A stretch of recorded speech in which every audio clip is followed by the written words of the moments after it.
Blog Talk Radio.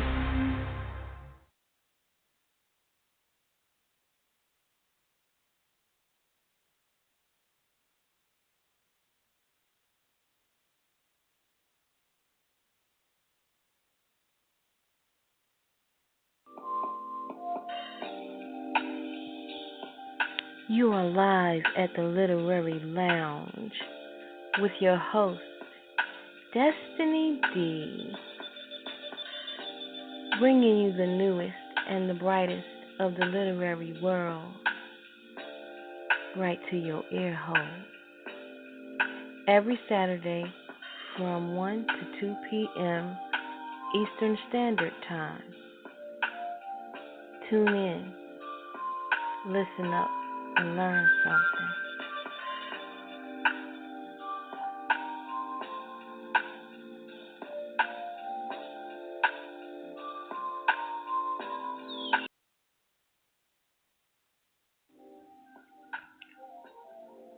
This is the spot for new hot authors who are given the opportunity to shine.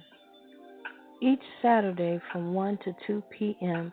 Eastern Standard Time, we will showcase a new author here at the Literary Lounge. We are taking out the time to give all of our literary friends an opportunity to showcase their work. The New Author Spotlight is a platform that allows us to ask up to 10 questions or more to give you, the audience, the most in-depth current information about each writer in their literary piece. We will have a new guest every week. Stay tuned.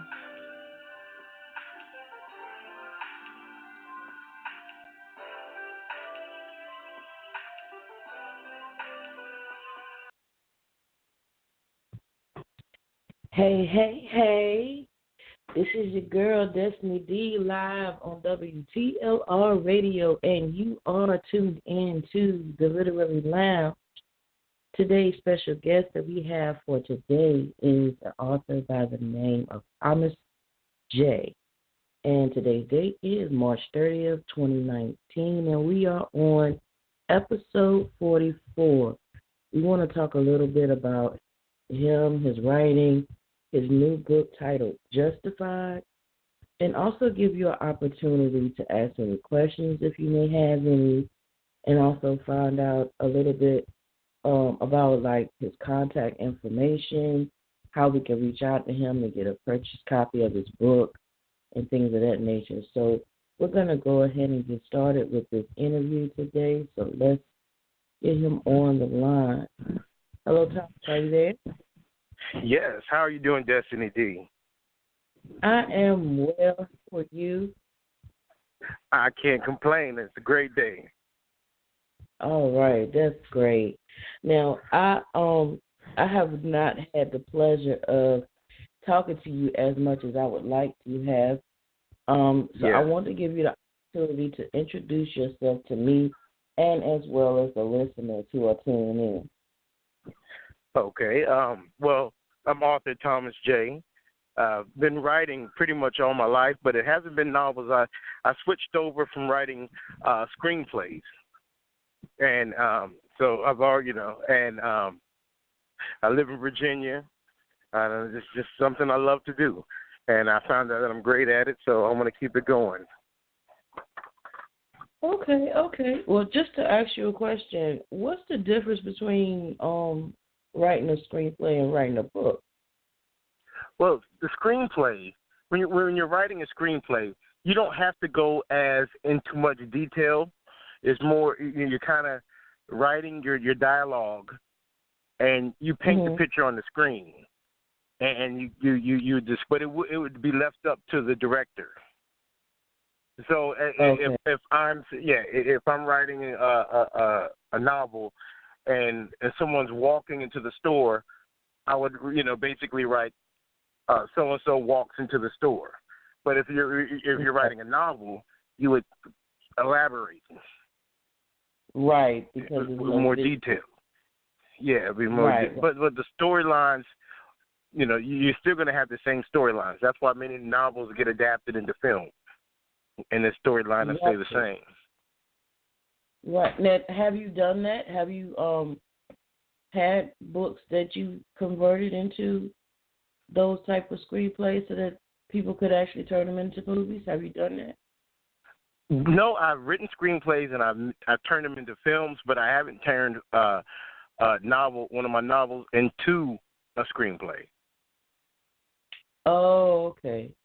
Yeah, but it's a process. It's a process, but I'm doing that because I have some amazing stories that need to be pushed out. And the thing is, when you're writing novels, and this is one of the things that I love about writing, is that not writing novels, is that you're able to publish them and get them out to the public a lot quicker than you would a film.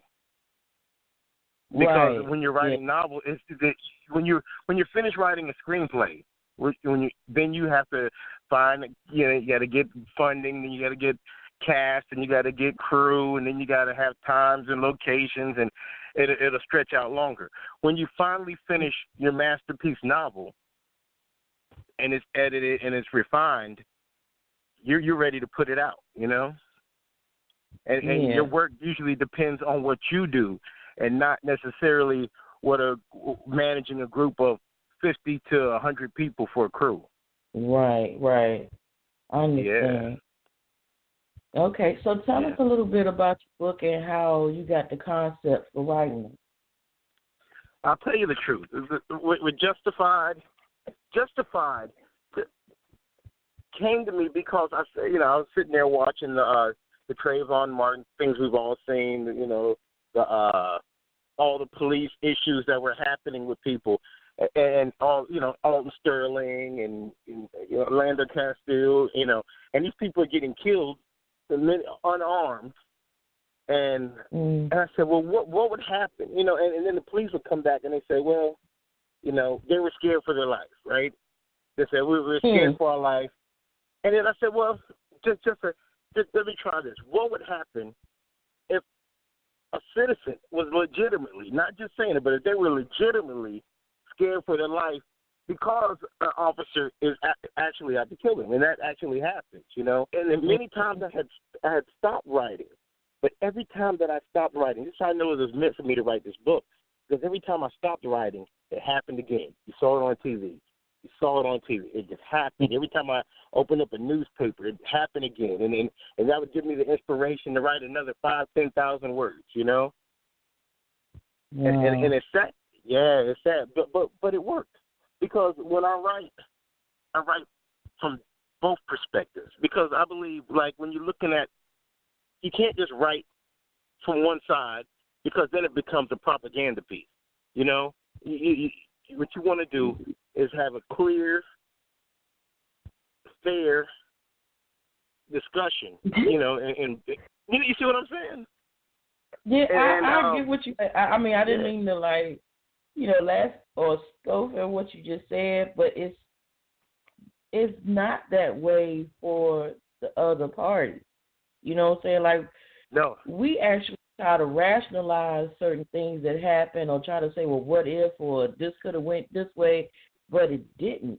Like, and a lot of the times in these situations, like what you're mentioning, like you said, these people were unarmed, running away, yes, with bullets in their back, or either how could they be a threat if they ran and you chased them? You are the threat because you're pursuing them with the intent to kill. So it's like, how do you give them a fair shake when they're in the wrong? Like, how do you be fair to give their side of the story when they're wrong? And it's like, like you said, it happens so often. Yeah, I don't want to say got 10 bullets in his back. Yeah, I don't want to say that we're numb to it, but just to say that we've been seeing it over and over and over again, it's gotten old. And, it has. And I feel for the time when they pick the wrong person. Exactly. Because eventually there's going to be somebody who is not going to use the flight method.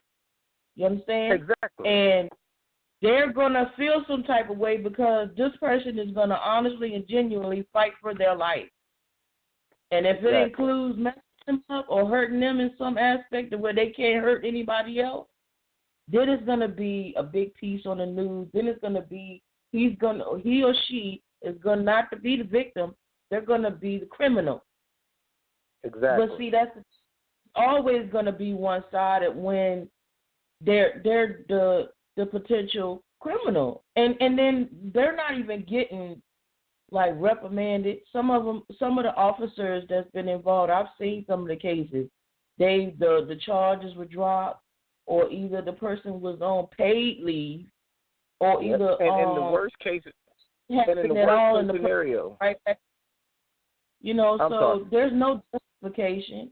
There's no rectifying for the families. They just lost a loved one for no reason. Look at the guy who just pulled over in his car, and he was licensed to carry, and he didn't reach for anything. Nope. And they shot him dead with his baby in the back seat.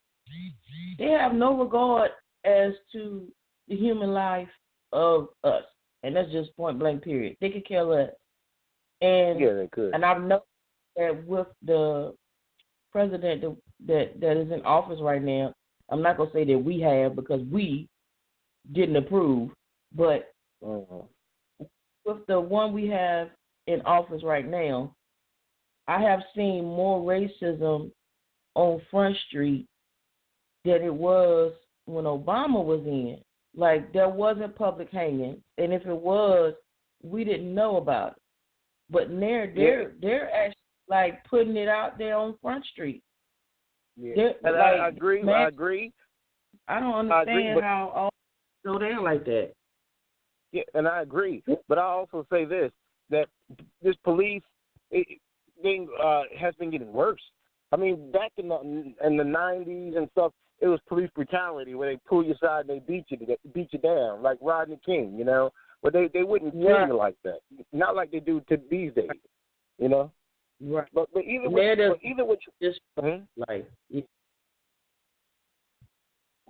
I mean, even with now going back to the story. Now, in the story, I don't want to tell too much of it, but I wanted to pique some interest. I found it was a good kid. His name is Katarius Mitchell. The story of Katarius Mitchell is fictional, but the stories in it are just real. You know, they are. So that's why. But he's a good kid. See, you can't just make it anybody who has to defend themselves for the beginning, for the purpose of the story. The good, straight A student, doing the right thing, going to school, mind set on college, and then he gets to the point to where he has to defend himself against the police, either that or die. And the big question the book asks is, just because the person wears a badge, just because they're a police officer, do you have to surrender your life? You have one life. Do you have to surrender it just because that person has a badge? You see? So once I am able to establish that he can be, found innocent or justified for what happened, then if the case shows that he can be innocent and he can be justified, then what about the person who isn't perfect? Do they get the same rights as someone as Katarius is? You see what I'm saying? And if you can apply that, you can apply that situation that he goes through to everyone else. But I didn't write it as a license. I didn't make it like he was trying to, like he was out to harm anyone. That's why I said this guy, he's a nonviolent kid. He like I said, he goes to school. He does what he takes care of his family, and then he's put into a situation that didn't even call for that. You see, but the aggression that you see, and especially here in Virginia, you see a lot of that police officer aggression. You know? Yeah. And that's where he has to defend himself. I mean, not too long ago, I was just walking down the street, and I was rushed by like 6 police officers, right? And they got me on the ground. Get on the ground, get on the ground, get on the ground. And guns out and everything. And then they waited for someone to say, they came, and I said, well, what's going on? I said, you fit the description. This is true. They said, you fit the description. The person who had got I don't know if they got assaulted or robbed or whatever. They came and they said, I said the person was tall, 6'7", 6 foot something, and I'm 5'7", and that's the only description that they saw was a black man. Was black man. That's, I mean, and see that's and see that term that they use, fit the description, is a crock of crap, because you say black male around the age of 20 to 30 years old wearing a white T-shirt and baggy jeans, you just describe half of the neighborhood. How do you single out? How do you single out one person in a whole neighborhood? So you don't. So you go and you stop and frisk everybody that you come across without telling them what's going on. And if you stop somebody with a gun drawn, regardless if you have a badge or not, these children probably have not been told or have been sat down and given the talk about what you should do and what you should not do when it comes to the police. And even if they have sat down and had to talk, it's like, how do you know whether or not the child is even gonna come home? Because they're justifying shooting unarmed children. These are not grown men that they're killing now. These are young little boys running for their life, scared. Running for their life, scared. I don't understand how they can do these things with the. See, I partially is because of their upbringing, and I believe that wholeheartedly, that when you have a child and you bring them up in a racial bias, negative, evil lifestyle, it grows with them, and then they pass that evil seed along to all of their children. That's the only reason why racism exists, because a child coming out the womb don't know nothing about white or black. Yeah. A child coming out the womb don't know nothing about nigga this, nigga that. This is stuff that they. This is stuff that they give to these children as a mindset to have throughout life, and it's wrong. And I don't see how they can live with themselves doing it. Like they just had a young long ago that they didn't even bother to do a news story on him. He was a 21-year-old black male. I can't think of the baby's name, but he was a truck driver from Charlotte, North Carolina, and they found him dead, hung up in the back of his transfer truck in Indiana. Now, they ain't mentioned not one word about him dying. Nope. Not one word. So because it it's wasn't caught on camera. The ones that we see, the ones that hit the news, the ones that we know are the only ones that are caught on camera. And you're not on camera, the whole world don't find out about it. You found out about Philando Castile because he was in the front seat with his girlfriend. You found out about Walter Scott because he had the video of somebody on the phone. The cop shot him 8 times in the back. You found out about the guy in New York selling the cigarettes because they had a video of 6 cops jumping on him and choking him to death. But think about all the times you don't see a camera. Yeah, but see, that's the thing. Regardless if they have a camera or not, or somebody else catches the incident on film, these cops are still walking. That's the thing that I don't understand.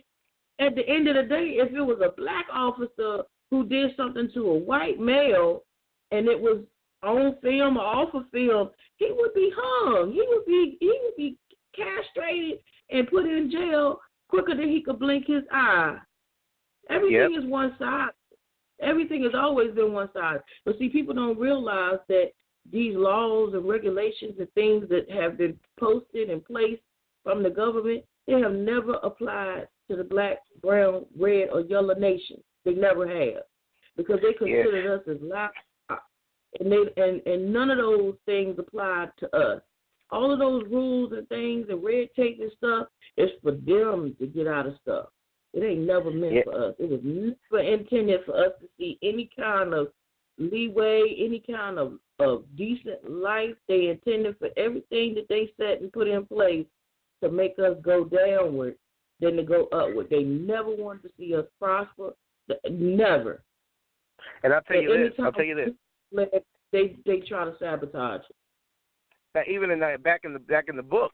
Now, sometimes it's not even a racial thing, because I didn't make it. I tried not to make it racial. I tried to make it because there's a black officer in there who's just trying to go along with it. So he sees things and he turns his head. So, and there's a lot of black officers like that.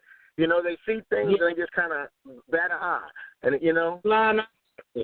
But what if it was his nephew or his sister? See, that's the thing. When they do that, they end up opening the floodgates for anybody that's in their family line. Because if they have a son or if they choose to turn a blind eye to somebody else's child that could have potentially, just went home that day, and you see it, they'll turn a blind eye quick. And you're thinking, okay, I have somebody who looks like me, somebody who's going to be on my side. But sometimes if they're wearing a badge, even if they're in the wrong, and they know somebody, and they know their partner's in the wrong, or they know that they're still going to just, they're going to stick with the badge and turn an eye. And that's why I brought that out too, because sometimes it's not just a racial issue. Sometimes it is a police or citizen issue. Yeah, but see, sometimes it still plays an issue because I consider those who follow suit with them as being just like Uncle Ruckus, wanting to be a part of their group and feel like if they do what they do to fit in, then it kind of alleviates them from having problems. But at the end of the day, they're going to look at him exactly how they look at everybody else on the street. He's not going to get no seat. He's not going to blend in. He's never going to be what they are. He's just going to be one of the house ones instead of one of the field ones. That's it. But I'm sorry, I don't mean to go over your interview. No, so go ahead. No, but here's the thing. I see, just speaking with you, how passionate you are about a subject like this, because it every time it happens, it weighs on your mind. And then we were able to forget about it for a couple months and just go back to living life until it happens again and again and again and again. And then it builds up inside of you, and you don't even know that it's building up inside of you. You see what I'm saying? Because every time something happens, then you go back and remember all the other things that happened, So you say, okay. Go ahead. No, I was just going to say, it never leaves, a person's mind when these things happen because they're happening so often. And what scares us the most is the ones who have young sons. That's what bothers us. It's because we probably have had a discussion, or we probably have not set them down yet to have that discussion with them as far as what to do and what not to do in the presence of your local police department. And like you said, it's very hard, especially in the Commonwealth states. As you mentioned, Virginia is one of the Commonwealth states, and there's a lot of stuff that goes on here and in those other 13 places or 12 other places that you will not see out in the open in other areas, which it hurts me to know that there's Confederate flags flying, there's KKK parades, there's still lynching, hanging, there's still shootings, there's still all manners of things that they deem natural and okay. Yeah, we have some downtowns around here. Yeah, I don't understand nationalized rallies and all of that stuff. But see, what they fail to realize is that the same people that were okay or turned a blind eye or went the other way, they're not here anymore. And they're starting to come in contact with the younger generation. And I fear, like I said, like with your book, I feel for those officers who feel like they dealing with the flight. They dealing with the ones who gonna run. They dealing with the weak ones. It's not like that no more. Nope, because somebody is going to say, you know what, I don't want to die today. And they're going to do whatever it ain't a lie. Do you have to die because the person has a badge? I mean, you say, oh, that's a cop, so if he's going to shoot me, I just got to stay in here and take. You have a right to live, Yeah. And here's the thing, it goes on because the book is part legal thriller. I don't know if people read legal thrillers. It goes through his court case also. It goes through what he has to go through. What he has to go through to prove his innocence, and that's just as difficult as the first part. And they deem you guilty before you even get through the door. You see how they did Justice Smollett.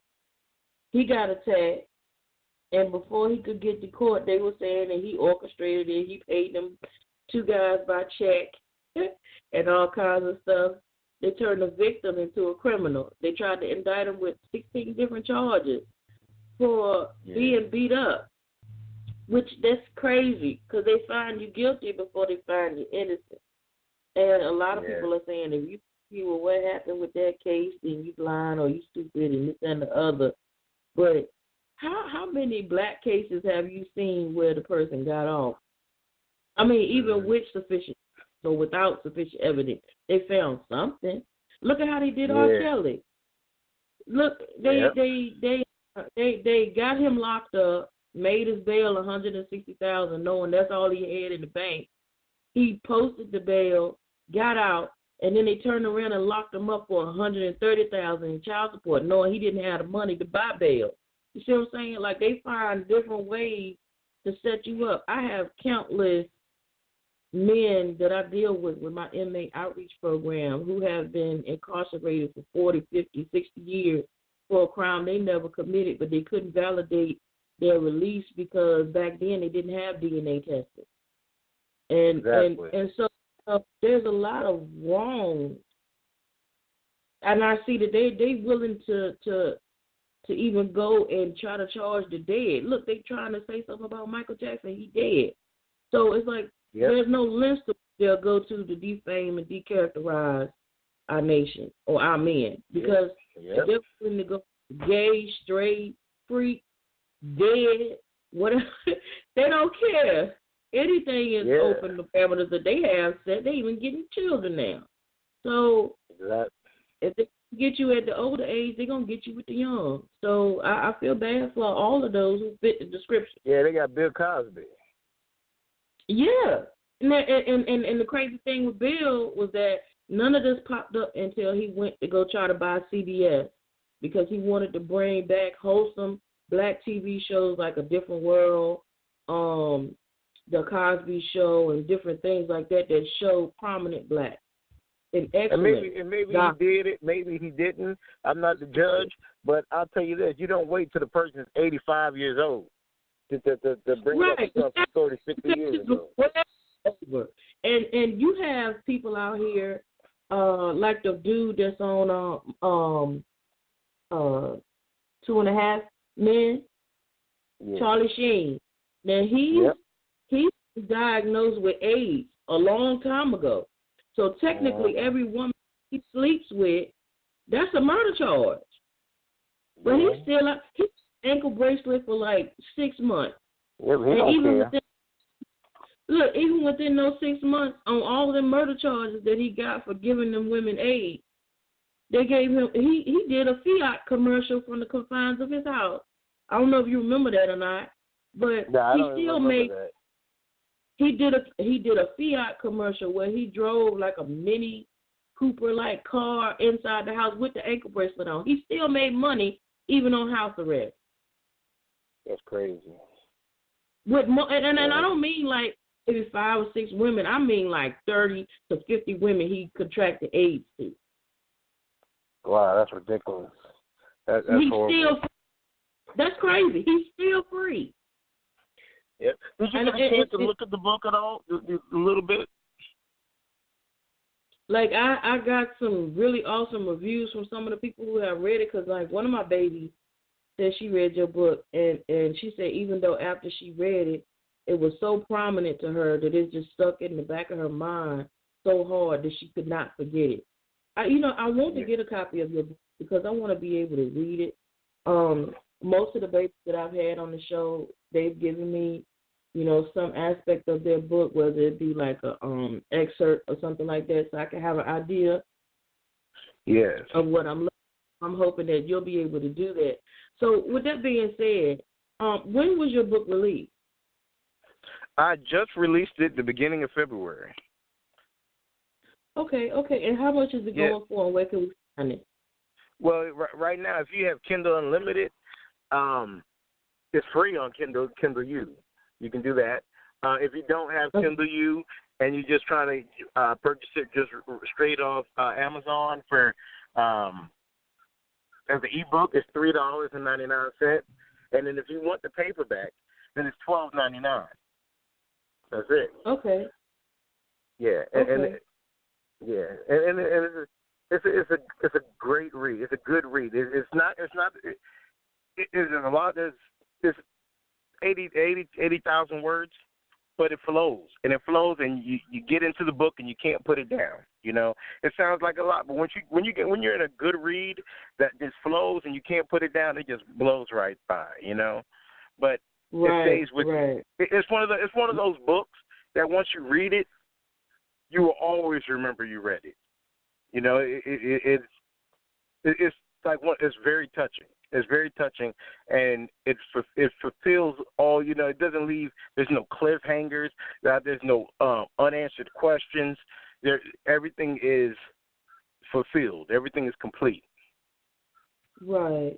So let me ask you this: if you was to pick out one part of the book that really stood out to you or made you want to make sure that point was made, what part was that?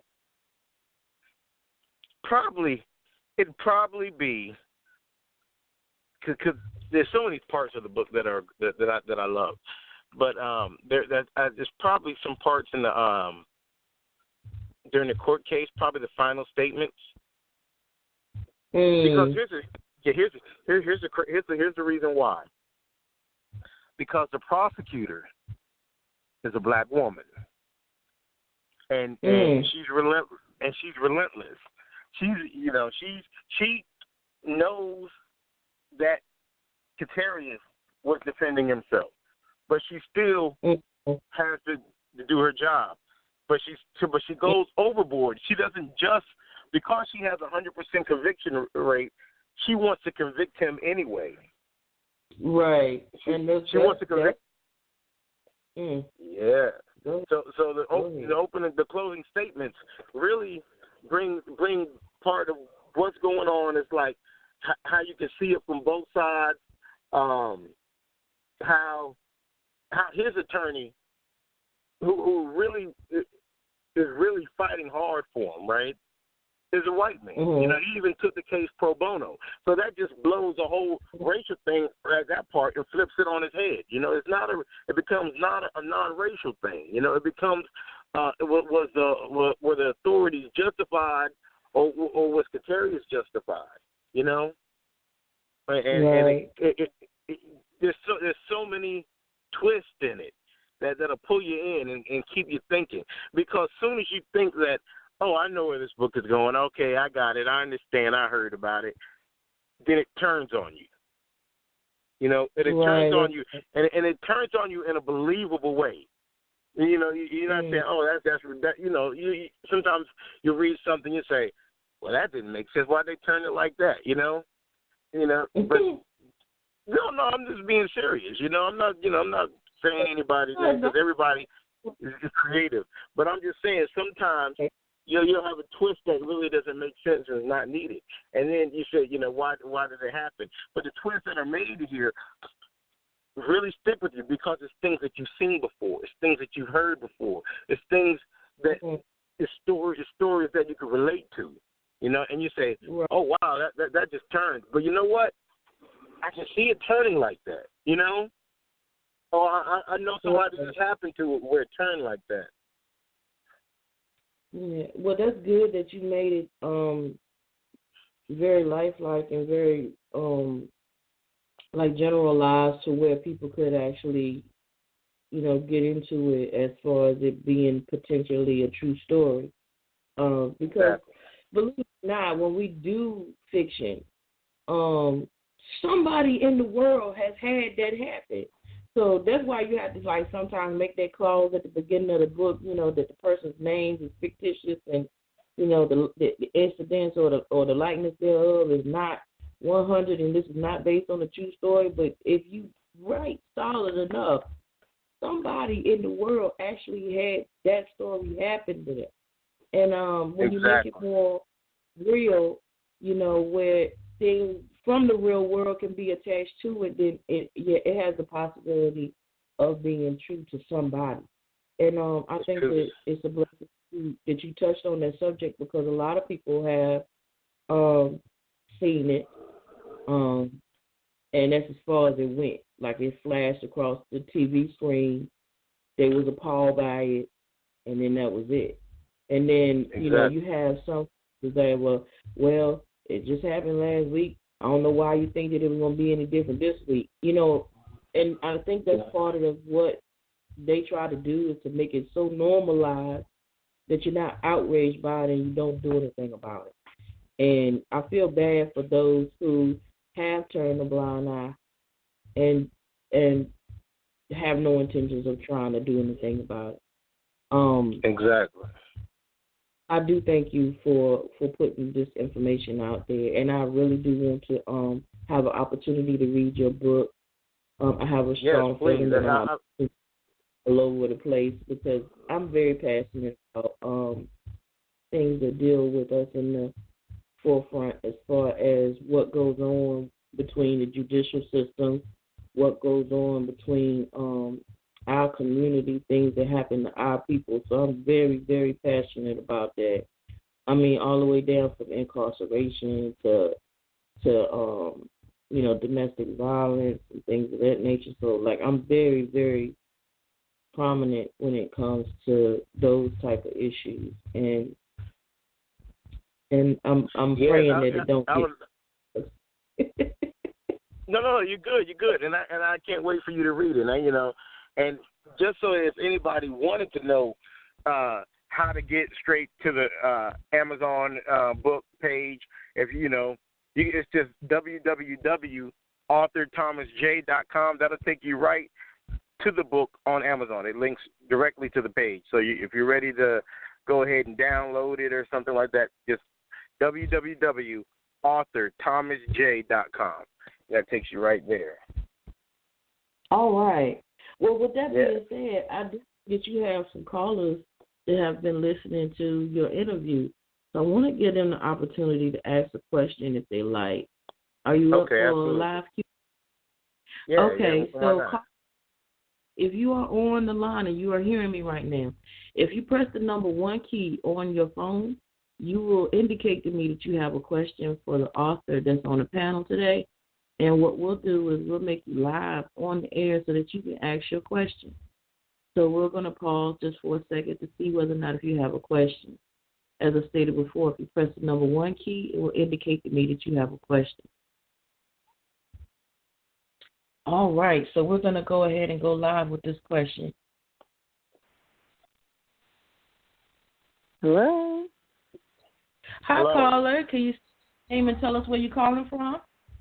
Hi, my name is Candace, and I'm calling from Florence, South Carolina.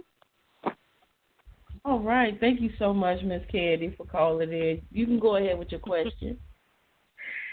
So my question is, and I have read the book. First of all, I want to say that the book was incredible. I can't wait for everybody to read it. My question is, it's something, I don't really want to give too much information about the book. But my question about the book, my question about the book is there was one particular character that always had a hardened heart, and it was a boy. I'm not sure if you know who I'm talking about. I'm talking about the mother's son, the oldest son. Ricky. Say. Yes, Ricky, of course, Ricky. So why did you allow Ricky to keep such a hard heart, even though the brilliant young man was the reason for his life to turn around? Why did you keep it? Why did you have him keep such a hard heart instead of realizing that, you know what, you're the reason why this is happening in my life. You're the reason why things things are changing in my life. I should show gratitude to you, but no, I'm not going to show gratitude to you. I'm going to still keep the same heart that I have, that I always had towards you, even though you're helping. Yeah, well, right. It's simple because because of the beginning of the book, Ricky never forgave him for DeMarcus being killed. He dealt with him.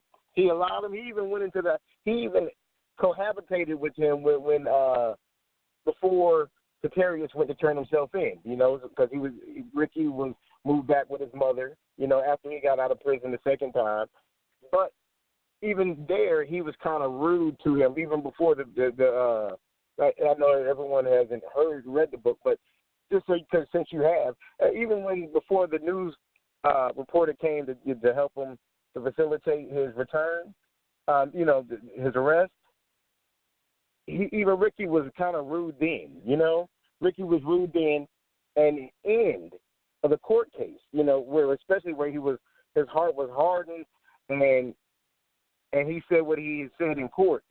He never forgave him for DeMarcus.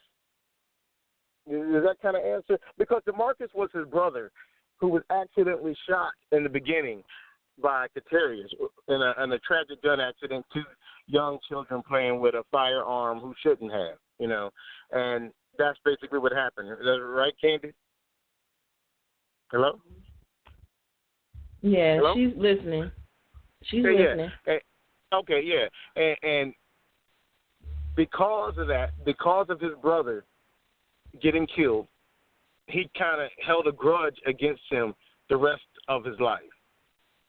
That's why even after Catarius would do things to rectify, to solve the situations, to bring him and his mother back, or to help him. He accepted the help, he accepted the reconciliation, but he never forgave. And he always wanted to get he always wanted to get him back. Mm. Yeah, it's sad. There's so many parts to this story. Yeah. Mm-hmm. Yeah. All right. Well, we want to thank her for the question that she had. Yeah, thank you, Candy. She's the best. Yes, she is. She's a baby doll. She's the absolute best. She really is.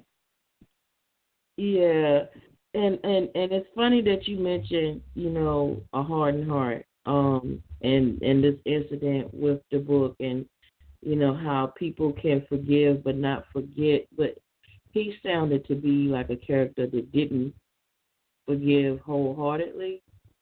Yes. And he really didn't forgive at all. Yeah, he did. There's certain people who who will deal with people, but they don't forgive them, And he didn't forgive him for something that happened while he was younger.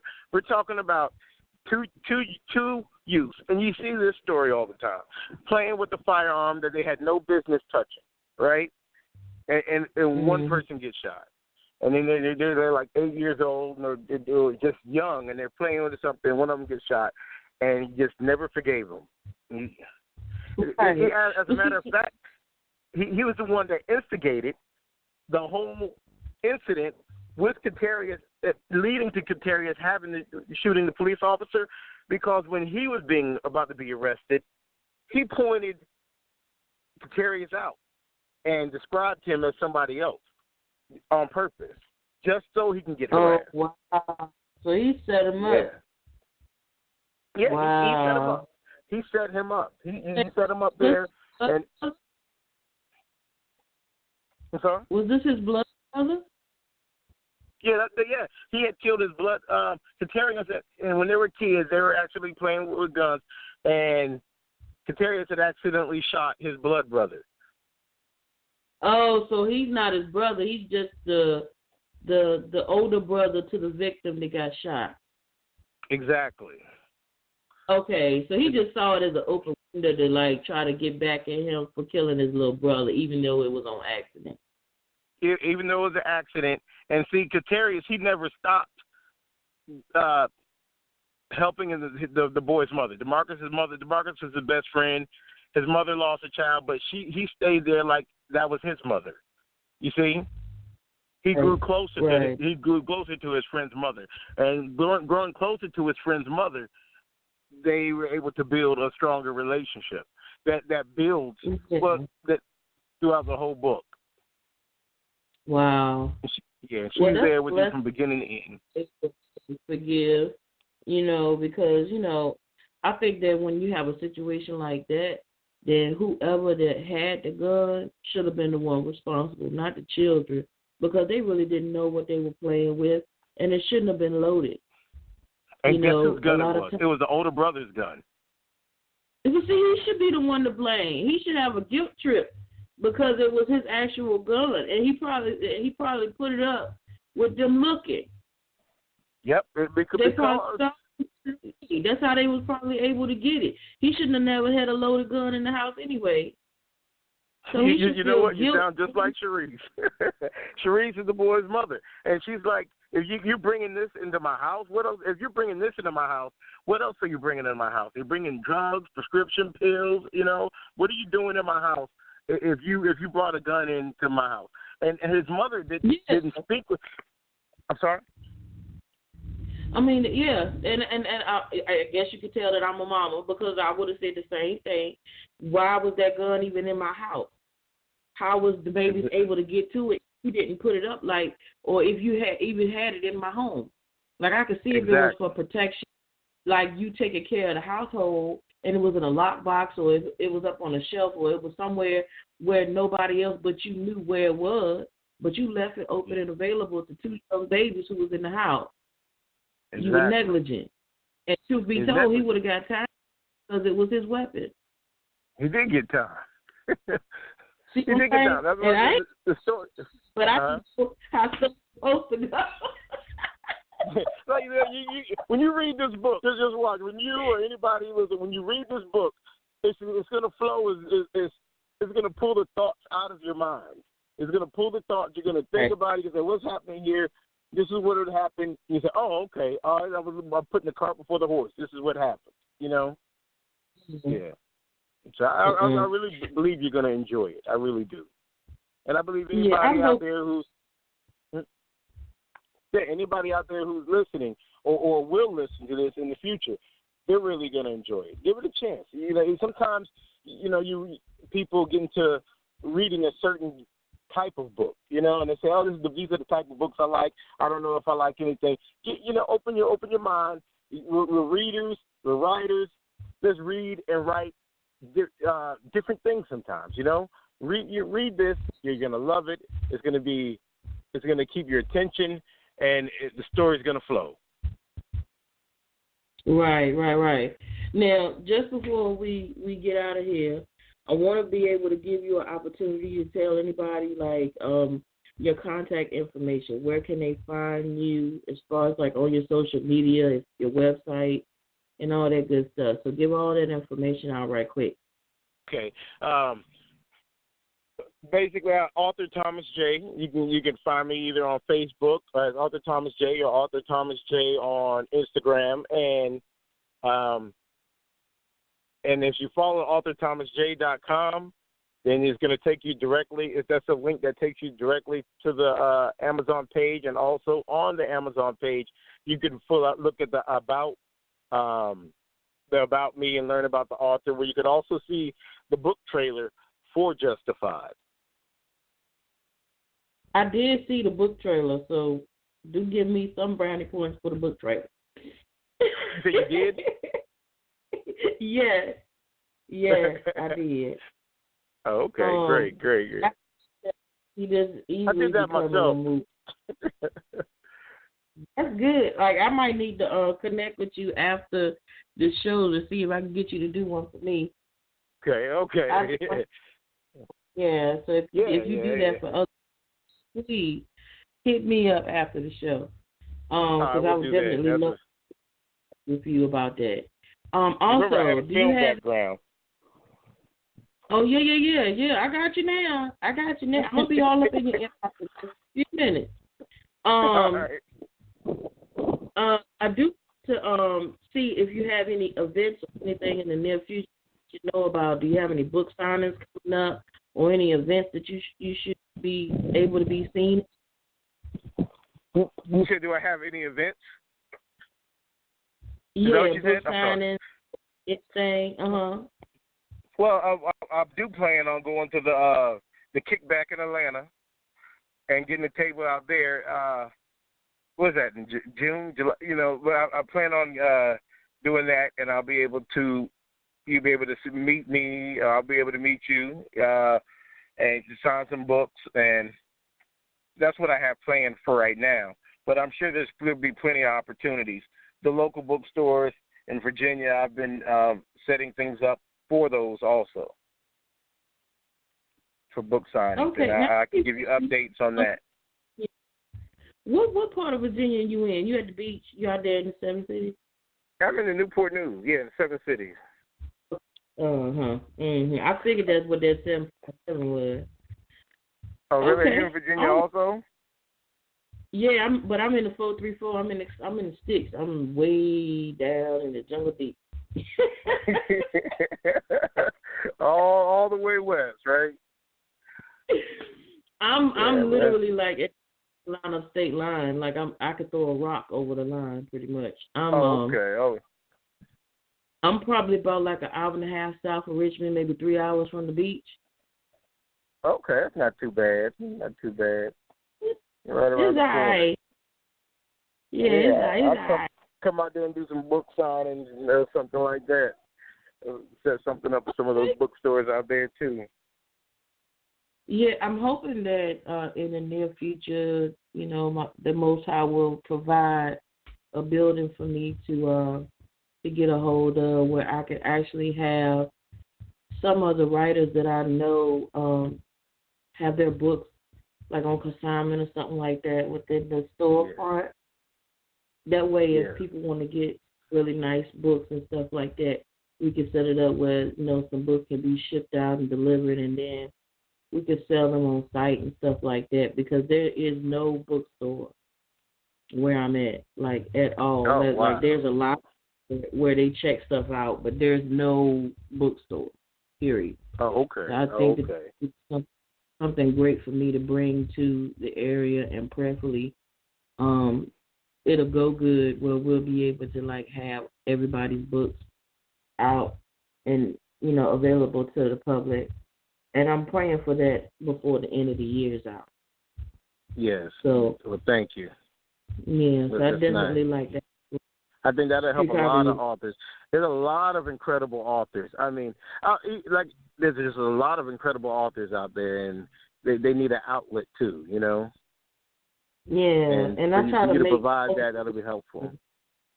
Yeah, I try to provide multiple platforms between the magazine, the radio network, and trying to actually help authors get published and stuff like that. So, because I know that there's a lack of support.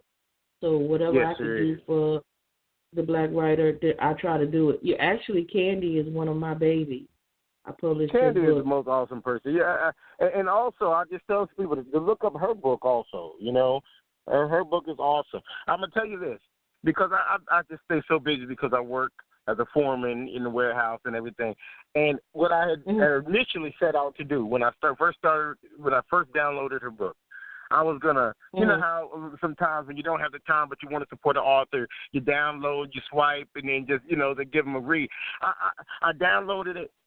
I was planning to swipe, and then I just start reading and start pulling me in, And then so I was like, okay, no, for real. I was like, wow, I said, she's incredible. I mean, I knew she was gonna be good, but I didn't know it was just gonna blow my mind, So what I did is after I swiped it in, I went back to the beginning and said, okay, now I got to read this through and through, So that's where I'm at right now.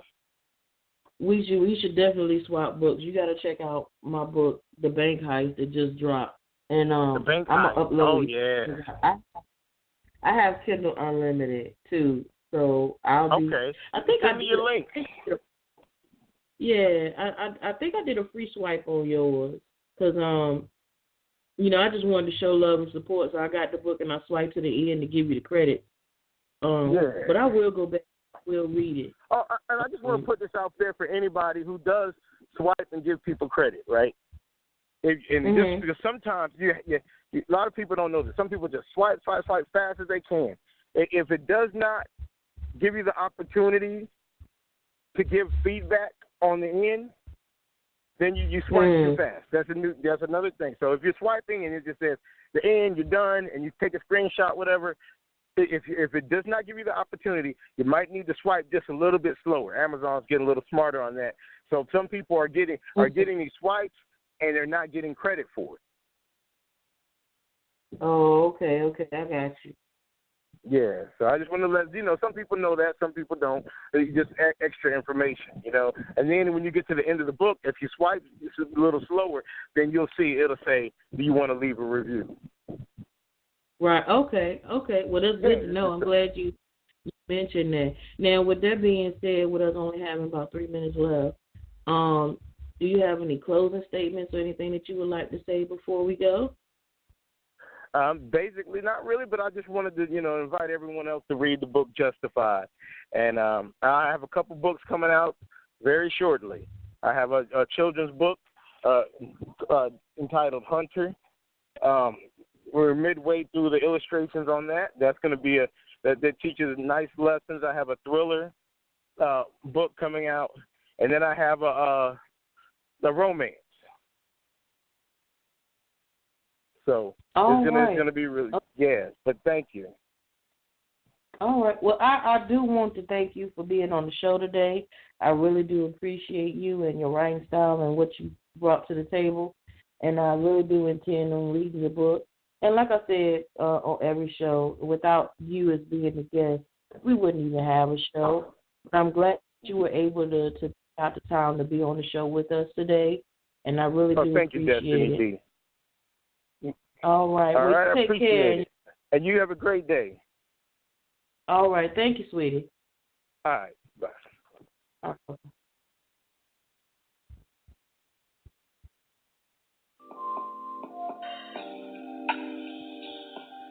You are live at the Literary Lounge with your host, Destiny D,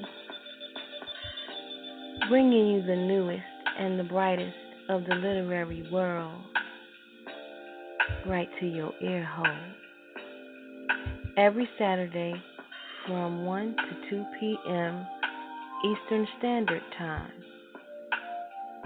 Tune in, listen up, and learn something.